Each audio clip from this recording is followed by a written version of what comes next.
Hello, എന്തൊക്കെയുണ്ട് വിശേഷം? ഇന്ന് നല്ല എളുപ്പത്തിൽ ഉണ്ടാക്കാൻ പറ്റിയൊരു സ്നാക്കാണ്. സ്നാക്ക് എന്നൊന്നും പറയാനില്ല, നമ്മൾ എപ്പോഴും വീട്ടിലുണ്ടാക്കുന്ന ഒരു സാധനം തന്നെ. പഴം കൊണ്ട് പഴം പുഴുങ്ങിയത്, പഴം ചുട്ടതൊക്കെ നമ്മൾ എപ്പോഴും ഉണ്ടാക്കുന്നതാണ്. ഇപ്പോഴത്തെ കുട്ടികൾക്ക് അതൊന്നും ഇഷ്ടമല്ല. എനിക്കൊക്കെ പഴം ചുട്ടുണ്ടാ പിന്നെ വേറൊന്നും വേണ്ട കേട്ടോ. പക്ഷെ ഇപ്പം കുട്ടികൾക്കൊക്കെ ഇതൊക്കെ ആര് തിന്നാനാന്നുള്ള മട്ടിലാണ് അവര് പോകുന്നത്. പക്ഷെ ആ പഴം പുഴുങ്ങിയത് തന്നെ ഈ രീതിയിലൊന്ന് ചെയ്തു. നിങ്ങൾക്ക് വേണേ അവരോട് ബനാന കബാബാന്നൊക്കെ പറഞ്ഞാലും മതി. കാണാന് കബാബിനെ പോലൊക്കെ തന്നെ ഉണ്ട്. അതേപോലെ പഴം എന്ന് പറയുന്നത് അറിയാലോ, കുട്ടികൾക്കൊക്കെ നല്ല, കുട്ടികൾക്ക് നല്ല എല്ലാവർക്കും പ്രോട്ടീൻ റിച്ച് ആയിട്ടുള്ള ഒരു ഹെൽത്തി ആണ്. അപ്പൊ എല്ലാരും ട്രൈ ചെയ്ത് നോക്കാം. നമുക്ക് എങ്ങനെ ചെയ്യാൻ നോക്കാം. ഞാനൊരു 3 നേന്ത്രപ്പഴം എടുത്തിട്ട് കട്ട് ചെയ്ത് വെച്ചിട്ടുണ്ട്. ഇതൊന്ന് നമുക്ക് ആവി കയറ്റിയെടുക്കണം. അപ്പോൾ ഇതാ ഞാനൊരു സ്റ്റീമറിൽ വെച്ചിട്ടുണ്ട്. നല്ലോണം തിളച്ച് സ്റ്റീമറൊക്കെ റെഡി ആയിട്ട് ഇതിലേക്ക് നമുക്ക് പഴം വെച്ച് കൊടുക്കാം. ഇത് നന്നായിട്ട് നമുക്ക് വേവിച്ച് സ്റ്റീം കയറ്റിയിട്ട്, അപ്പം ദാ ഞാനെല്ലാം പുഴുങ്ങിയെടുത്തു. സ്റ്റീം ചെയ്തെടുത്തിട്ട് തൊലി കളഞ്ഞിട്ട് ഒരു ബൗളിലിട്ടുണ്ട്. ഇത് ചൂടോടെ തന്നെ നമുക്കൊന്ന് ഒടിച്ചെടുക്കണേ. ഒടിക്കുന്ന സമയത്ത് നമുക്ക് ഇതിൻ്റെ ഉള്ളിലുള്ള ആ നൂലില്ലേ, അതുകൂടെ ഒന്ന് മാറ്റി കൊടുക്കണേ. എന്താക്കണ്ടോ, ഈ സംഭവമല്ലേ, അതൊന്ന് മാറ്റി കൊടുത്താൽ നന്നാവും. ഒടിക്കുന്ന സമയത്ത് തന്നെ ഇങ്ങനെ ഒടിച്ചെടുക്കുന്നതിൻ്റെ ഇടയിൽ കൂടെ മാറ്റി കൊടുത്താൽ മതി. അതിനായിട്ടൊരു ആദ്യം ഒന്ന് കട്ട് ചെയ്ത് എടുക്കുക, അങ്ങനെയൊന്നും ചെയ്യേണ്ട ആവശ്യമല്ലേ. അങ്ങനെ നമ്മൾ പ്രസ് ചെയ്യുന്ന സമയത്ത് ഓരോന്നും എടുക്കുമ്പോൾ അങ്ങ് എടുത്തു കൊടുത്താൽ മതി. അതാ ഒന്ന് പ്രസ് ചെയ്ത് നിർത്തിയാൽ തന്നെ നമുക്കത് കാണാൻ പറ്റും.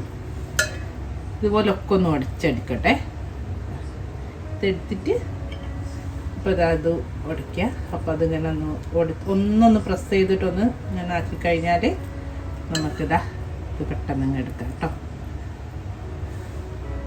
അപ്പോൾ ഞാൻ നാരൊക്കെ കളഞ്ഞിതാ ഒന്നൊന്ന് ഈ ഫോർക്ക് വെച്ചിട്ട് ഉടച്ചെടുത്തിട്ടുണ്ട്. ഇനി ഞാൻ ഇതിലേക്ക് ഒരു 1/2 ടേബിൾ സ്പൂൺ ഗീ ഇട്ട് കൊടുക്കുകയാണെ. നെയ്യ് 1 ടേബിൾ സ്പൂണും ഇല്ല, 1 ടീസ്പൂണൊക്കെ ഉള്ളൂ, അത്ര മതി. അതിട്ട് കൊടുത്തിട്ടുണ്ട്. പിന്നെ ഇതാ ഒരിത്തിരി ചിരവിയ തേങ്ങ.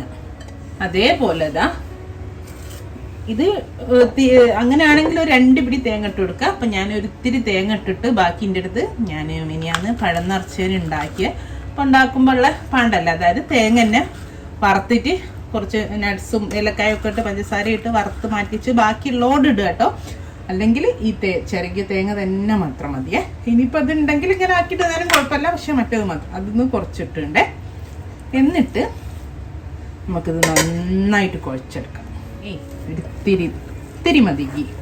ഓക്കെ, നല്ല സ്മൂത്താക്കിയിട്ട് കുഴയ്ക്കുക. ഈ പഴമല്ലേ 2 നന്നായിട്ട് പഴുത്തിട്ടില്ല, പഴുക്കുന്നേ ഉള്ളൂ.